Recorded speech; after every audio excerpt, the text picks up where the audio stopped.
Imam Syafi'i radhiyallahu anhu, pernah saya ceritakan pada pertemuan yang lalu, di saat mau dikirim ke Madinah, ibunya ada di Mekah. Setelah belajar di Mekah itu rupanya gurunya kehabisan bekal. Syafi'i, sudah habis ilmuku, pergi kau ke Madinah.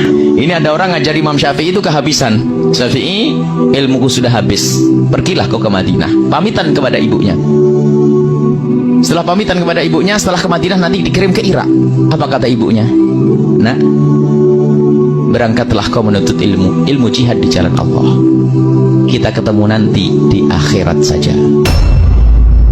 Bagaimana kalau ibu kita ngomong gitu? Berangkatlah kau Syafi'i, nanti kita ketemu di akhirat. Imam Syafi'i ke Madinah, lalu berangkat ke Irak.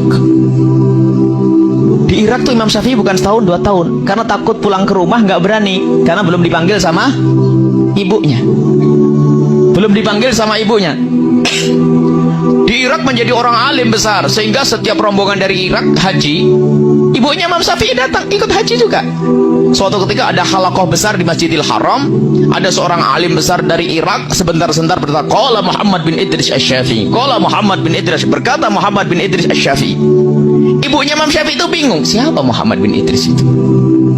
Akhirnya ditanya, ya Syekh, siapa Muhammad bin Idris Asy-Syafi'i? Sang Syekh dengan penuh kebanggaan, dia adalah guruku, seorang alim yang ada di Irak, asalnya dari Mekah ini. Ibunya kaget, ketahuilah ya Syekh, Muhammad bin Idris Asy-Syafi'i adalah anakku. Hah? Ibunya masih ada? Iya, Muhammad bin Idris Asy-Syafi'i adalah anakku. Akhirnya dihormati ibunya Imam Syafi'i. Terus apa pesanmu untuk Syafi'i? Pesanku untuk Syafi'i, kalau memang Syafi'i pengen pulang, Syafi'i boleh pulang. Baru disampaikan kepada Imam Syafi'i bahwasanya Syafi'i boleh pulang. Dulu janjinya ketemu di akhirat. Artinya sudah tidak harapan ketemu di dunia kayak gitu. Karena tidak ada telepon, tidak ada SMS, tidak ada. Akhirnya disampaikan kepada Imam Syafi'i, langsung bergegas Imam Syafi'i pulang.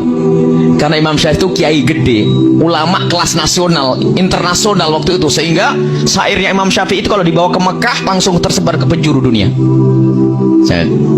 Akhirnya Imam Syafi'i waktu mau berangkat pulang, orang-orang yang sudah mencintai Imam Syafi'i memberikan kekayaannya. Ada yang ngasih 3 onta, 1 onta. Ini bayangkan se-Irak. Jadi Imam Syafi'i punya ratusan onta pulang, dengan isinya sekaligus di punggungnya onta.